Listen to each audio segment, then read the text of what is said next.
Hi, everybody. So, this is a big topic. If you've ever been a business person, which clearly you are, uh, sometimes you get into the problem where you're kind of just spinning your wheels. You're just going through the daily work week, this week, that week, this weekend, that weekend. Maybe you're thinking a month in advance, but it's so often you get kind of buried down in the day to day of running the business because there's a lot to do that you don't take time to look at the big picture, the big strategic picture. And usually I like to look at, I'm recording this around the end of the year here. I always look at, okay, well, how'd last year go? And take a few minutes to kind of like assess and think, okay, where do I want next year to go? And there's a lot of planning to do. And one of the most important ones you can do is your strategic planning for marketing. And too often people kind of give this brush off like, oh yeah, whatever. I have a big plan. I'm going to make more money. Yeah, that's my big strategic plan is I'm going to go get more new patients, right? Or more new business, more new customers, more new everything, right? Great, good, do that. But let me give you a couple of things that you can do to make sure that becomes more what actually happens. Because there's wishes and then there's goals and strategies, right? So you have your goal and you sort of have to have a strategy to kind of reach that goal. And the strategy can't just be the strategy is to reach the goal, right? That's not. You need to have something kind of puts underneath there, like what's how you actually going to get there.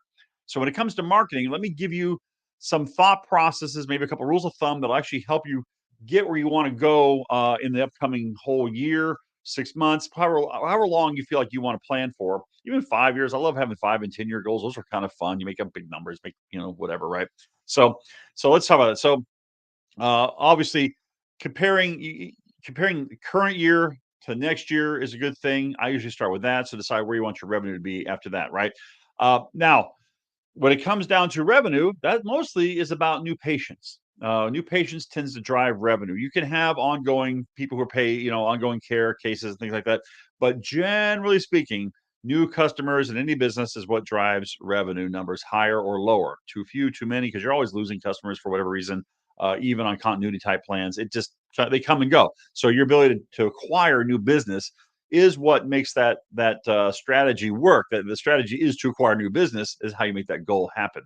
Okay, so when it comes to any business and with healthcare practice, there is a rule of thumb. You think, okay, well, how do I figure it out? So say you want to do, I want to do 1.5 million in collections next year. I want to do 1.5 million in revenue next year. Okay, I'd say I did a million this year, and I want to do 1.5. I want to grow by 50%. Okay, good for you, right? That's a good target. That's a nice high goal, something juicy. Also, by the way, you got to have a target or a goal that gets you like up in the morning. Something's like, oh, I guy once, my goal is to grow by 5.5% per year. That way I'm 3% ahead of average inflation. I'm like, how sleepy of a goal is that? Let's play to win. So why don't you make a nice big juicy goal and then add a little more to that. So now it's like almost woohoo. And then imagine when that comes true, what your life is gonna be like. Good. Now that is your motivation for getting up on a Monday morning and getting into the office a little earlier and getting stuff done, right? And it takes that kind of push to make sure a goal is actually going to happen because strategies are not easy to do. Strategies, requires you to change things and do stuff and take risks and all kinds of things. No one ever gets big by accident. It takes a lot of effort. Even I love it. It takes 20 years to become an overnight success. That saying, it takes 20 years to become an overnight success. Well, yeah, 20 years of hard freaking work, right? Or after 20 years, I finally got lucky. No, after 20 years, you finally worked hard enough, right? No need for it to take you 20 years. Okay, so figure out let me get back to this. So figure out what you want as your revenue goal. Say it's 1.5 million, right? Just to pick a number. That's a decent practice. Now, some guys some of our clients will be disappointed with a 1.5 million a year, but let's imagine you're like a regular person and you just, hey, a million, million five would be great, or maybe your target's even make a million. Pick something that's exciting to you, but it's also not hopelessly out of reach. You want to have a victory. And remember, there'll be a year after that year too. There's always a chance to go higher. The number can always go bigger later on. You can always exceed your goals. It's allowed. I'm hereby allow you to exceed your goals. Okay. So, all right, how much revenue is that? Good. Okay, now the trick is there's a rule of thumb to figure, okay, how many new patients do I need to reach that level of revenue? So say it's 1.5 million. You go, all right, well, how do you figure that number out? You could do a whole lot of spreadsheet magic of how much is each person worth and what's the overhead. Da, da, da, da, da. Forget all that. The easiest rule of thumb I've ever heard, but it's not hyper accurate, but it's accurate enough to use for this purpose, which is you take the gross collections of the entire last 12 months and you divide that by the number of new patients, not total patients or patient visits, but total of new patients. And you essentially at that point have a number, depending on how your own organization is structured financially, that essentially says if you want, say, twice as much income, well, this is how many twice as many new patients you need. So go do that right now. Take your number and go. Okay, I did say last year you did 1 million. I'm going to pull up my calculator because I went to public school. I'm going to say, all right, say, and I'm going to even share my screen here. Maybe does it show it over here? Yeah, it does. Okay, good. So say I'm going to do some spreadsheet math for you in a minute. So say you did 1 million last year, right? And hold on, let me do some quick. All right, and you had about 285 new patients, right? So say you did. So let's make sure that fits. 285 divided by 30. Yeah, okay, easy peasy. And I'm assuming about a $3,500 case value. Your mileage may vary. All right, so you had 285 new patients at $3,500 a piece last year. It was about actually that was wrong. It's divided by 12. Yeah, you go, 23 per month. You got 23 new patients per month, 24 per month. That's all right. That's not crazy, right? So now if you want to do 1.5 million, we just divide that by 12. Whoops. Divide that by 3,500. And boom, you need 35 new patients a month. Okay. So you need 35 new patients per month, which isn't nice. I mean, look, you're doing 50% more. So you go, oh boy, that'd be a lot. My high week was 38, right? Or whatever. Fine. Just recognize you're going to have to average that by the end of the year. You don't have to do that in the first 3 months, right? Just got to start getting close to that. And here's some more math. Maybe this is an easier way to show you the same math. If you need, now this is usually done for our sales process. I'm kind of using this calculator to show this process. So say you need 30, oh, well, it says 34 new patients per month. Okay. So you need to spend $3,000 a month. The average cost per lead, at least for our clients and the ones that we provide, is $35 per lead, right? Per person who says, I want, they call in, whatever, they want an appointment, they want to get their problem fixed. That would be 86 per month. If you do an 80% show rate, and by the way, if you're not getting the 80% show rate, that's going to hold you back. There's lots of ways to get there, get to an 80% show rate. Yeah, see my other videos for that. And then say half, you close half. Most docs are usually pretty good educators. You have a good qualified person in front of you. Close half, that'd be 34 times the case value of $3,500. Where again, your case value may vary, and probably your case value is too low. Most people, I assume, most people I see, the case value is a little too low, but 3,500 is pretty good if you're doing certain types of things. That'd be 120 per month. That 1.4 million. So let's see. Let's raise that to 1.5. So maybe you're gonna spend 3250. Oops, oh boy, that's on 3250 would be your budget. That takes you to 1.5 million. Okay. So that's your monthly budget. Now you on top of that, there'll be, if you're paying a company like ours, there'll be some expense on that, some fees, a couple $1,000s a month in fees, perhaps on that. But that gives you an idea. There it is. By the way, part of your strategic marketing plan is probably to fix this number here. By the way, because if this number is only 50%, yeah, it gets a lot less exciting, right? It's so easy to make this higher using various systems and training and things that are actually with the new AI stuff. Like I say, see my other videos on AI. It makes this thing so much better. At least our system does. Other people I don't know about, but ours is pretty good, right? Yeah. And the trick is now another place that's a failure point, by the way, obviously here. Can you turn this ad budget reliably into leads at that price?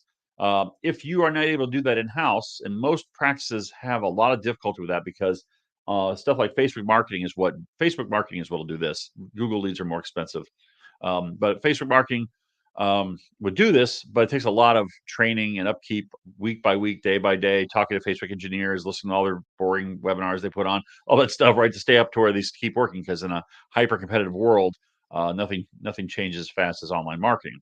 But if you've got a partner who will do that, then you can get that. Then you can control this inside your office. This is a management issue inside your office, a training issue, and some support systems. This is you as a closer or whoever does your care acceptance stuff. Maybe some of the financing issues. I know there's been some problems with the financing issues lately, but at a case value, a lot of people can get a credit card for this, whatnot. Especially if you target the right people. If your case value is there, if it's higher, it'll make it easier. If it's lower, you have to get more numbers in there. So if your case value is 5,000, this becomes a song. Look at this. It becomes crazy. I mean, then I think you can actually have a 50% show up rate and still make it. Yeah, almost right. So maybe 60% will still get you to 1.6 million down here. Yeah. Anyway, point, I hope you get my point on this whole thing. It's just math, but you need to do the math. You need to actually say, okay, I need to be getting, okay, say it's $2,500 as your average case value. And you're going, okay, well, gee, that's not going to get me there. I have to put, my strategy has to be to as quickly in this year, get the number up to that, and then to slowly raise my budget to that.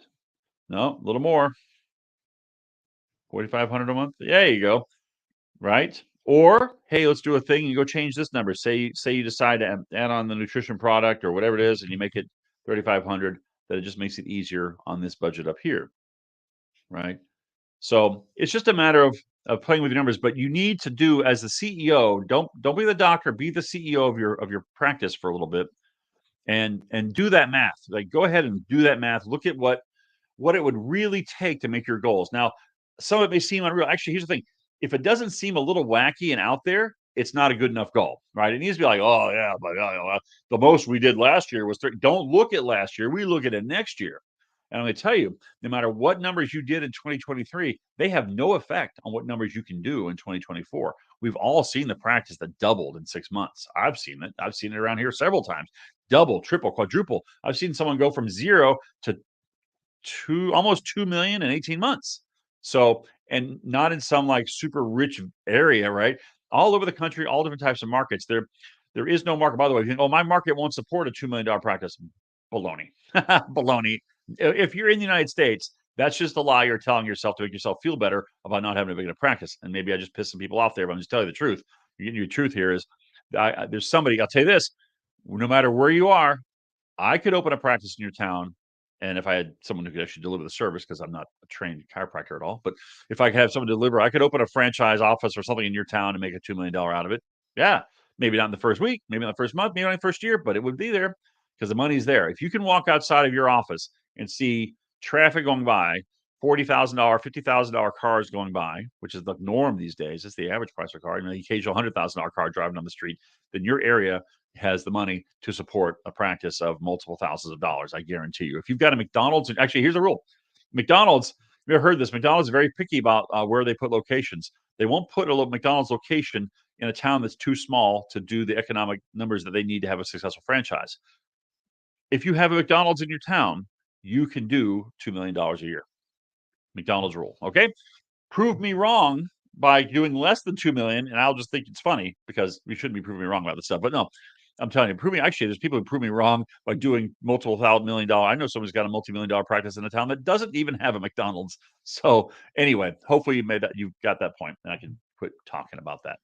All right. So anyway, there's a whole ton of strategic planning stuff to be done, and I'm thinking about doing a whole webinar on it. If you want me to do a webinar on this, just comment or like or whatever down that you want that. I kind of go by what you tell me you need and want.